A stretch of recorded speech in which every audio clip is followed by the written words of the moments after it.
Hello, everyone. This is Tanya from Professor Tanya Speaks. I keep forgetting to say that part. I'm really trying hard. Anyway, I hope to do this video today despite the noise. Hopefully we'll get through before the sawing begins again. I have construction going on at home and it's driving me crazy. Anyway, so today we're going to talk about using lists and specifically how to use lists in your reports. Now, using a bulleted list is something that you will do regularly in business communication, and we use lists for emphasis and when we want to highlight information or to make information more readable. Now, whenever I don't tell students the rules for writing lists, then you can write any kind of list you want. And even if it's inaccurate, you don't lose marks. Once I tell you how to do it, or once I highlight it, then I expect you to follow the rules. And if you don't, well, you've been told. So follow me now as I give you some more details about how to use lists accurately. And again, I apologize for the noise. If it gets too much, though, I will stop. But right now, it's just some things rolling around. Okay, guys, let's look at these lists now. Okay, so a lot of this information comes from Guffey, and there's a little bit from Bovee, so it's not original. And you can always check these textbooks also for additional information. I'm just giving you the Cliff Notes version. And feel free, when you're watching this video, to stop it and to read some of what I have in this document. I'm not going to read everything, but it's there so that you can stop the video and watch it at your own leisure. I'm just highlighting the very important parts. So, two things to keep in mind when you're thinking about writing a list. It can either be a numbered list or it can be a bulleted list. Now, it's a numbered list when the numbering or the sequencing is important. So let's say you're talking about something and you say first, second, third, then you put 1, 2, 3. But even if you don't put first, second, third, and there's that sequence, then you would still use numbers. But if chronology does not matter, then you can do A, B, C, or you can do the little check marks, or you can do the circles for the bullets. So it's really up to you. But if there is a numbering that's important, then we expect to see 1, 2, 3. Okay, so let's look at an example of a numbered list here. Our recruiters follow these steps in hiring applicants. 1, examine the application. 2, interview the applicant. 3, check the applicant's references. And it has to go in that sequence, therefore it's 1, 2, 3. But you would use a bulleted list when that's not important. For example, to attract upscale customers, we feature the following: quality fashions, personalized service, and a generous return policy. Now, even though it may seem that there's a sequence, the chronology is not important. So you don't put 1, 2, 3. Okay, so that's the first thing to keep in mind: bullets versus numbers. Now, there are some rules, though, that you must follow. And let's talk about those rules.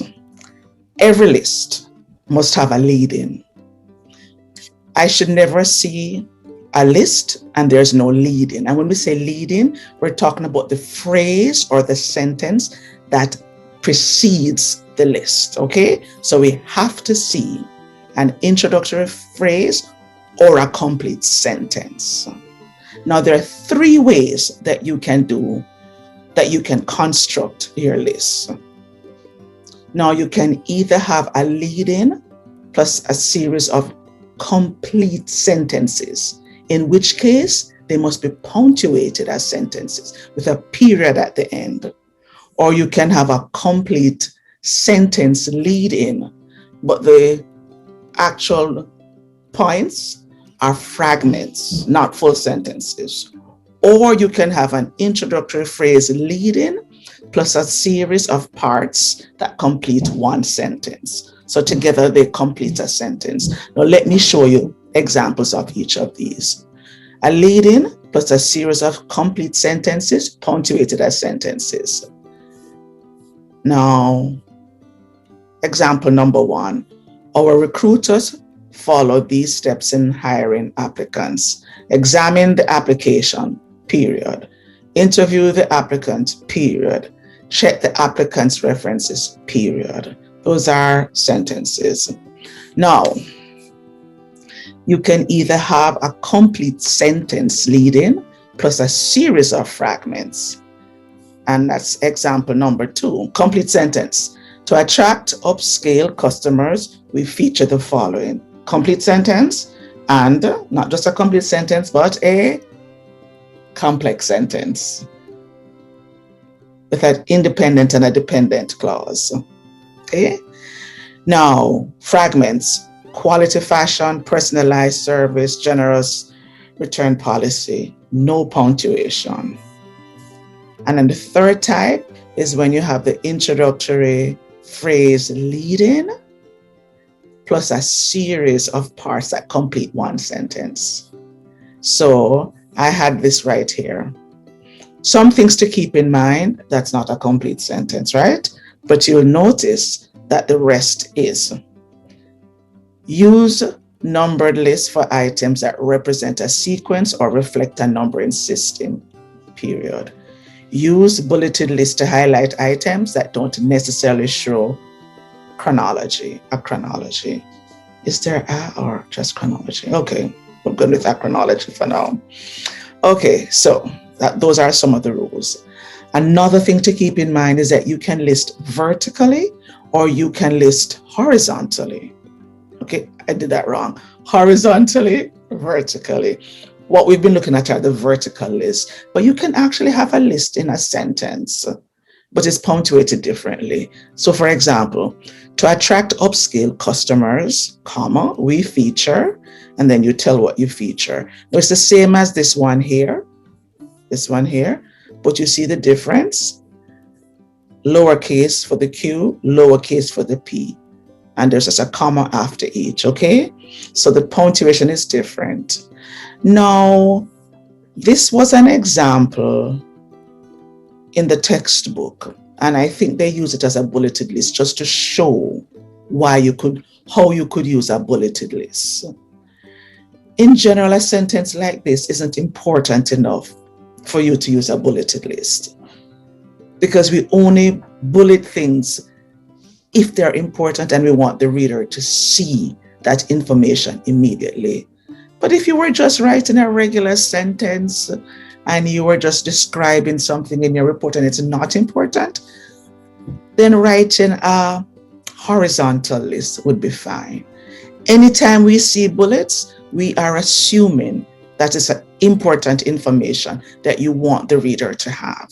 You're not just doing it because it looks cute. You're never doing it just because it looks cute. Okay, next thing to keep in mind, add in punctuation only if the statements are complete sentences. And of course, parallel construction.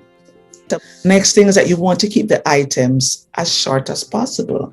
Now, if you're going to write a bulleted list and you're going to have 3 lines of text, then I don't think you need a bulleted list. Because why would we be reading so much, right? So you want to keep it as short as possible. And it's short because, once again, you're being respectful of the reader's time and you want them to quickly get this information. That's why you're bulleting the list.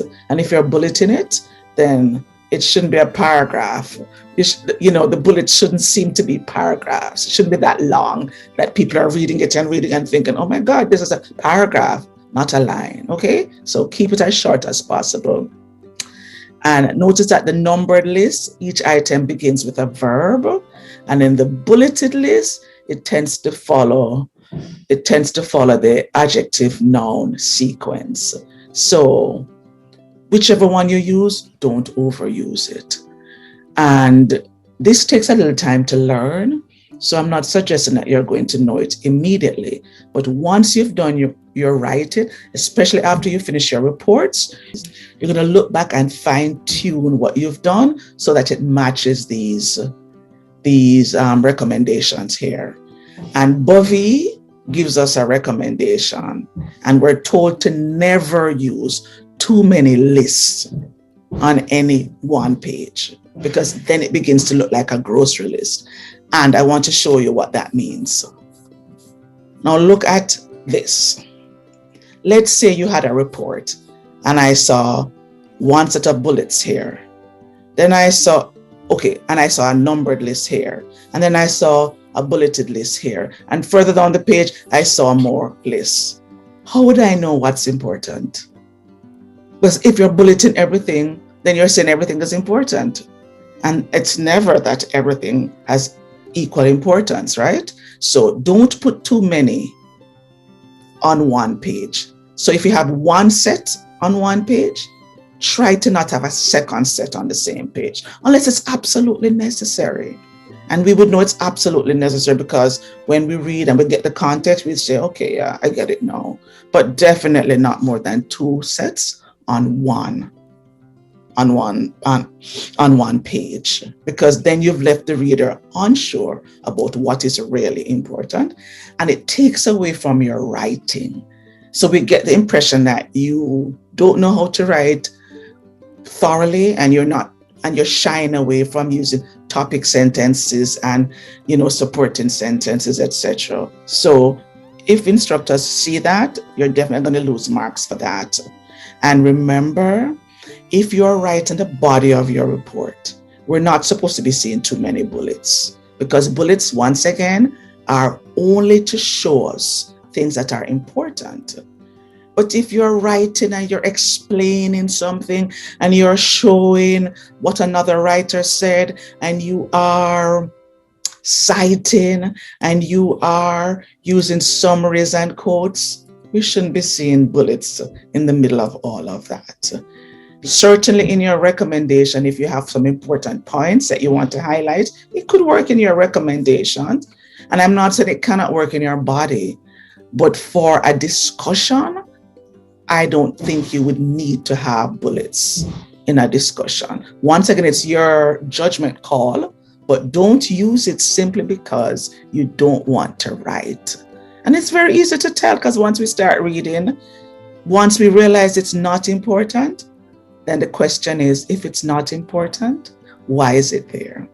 So please keep all of this in mind. And as you complete your reports, and later on when my students are looking at this for their regular email messages, please keep these points in mind and make sure you follow these guidelines. And remember, like I said, rewind, stop, look, see if it makes sense, and yeah, so I hope that helps. And I hope that has given you some more tools for your toolbox. So as you write your reports, remember to integrate all of what I just said. So thank you for watching, guys. And before I go, remember to like, share, comment, and subscribe. And you know the drill, turn on the notification bell so that you'll be the first to know whenever I release a new video. So thanks again, guys. Bye for now.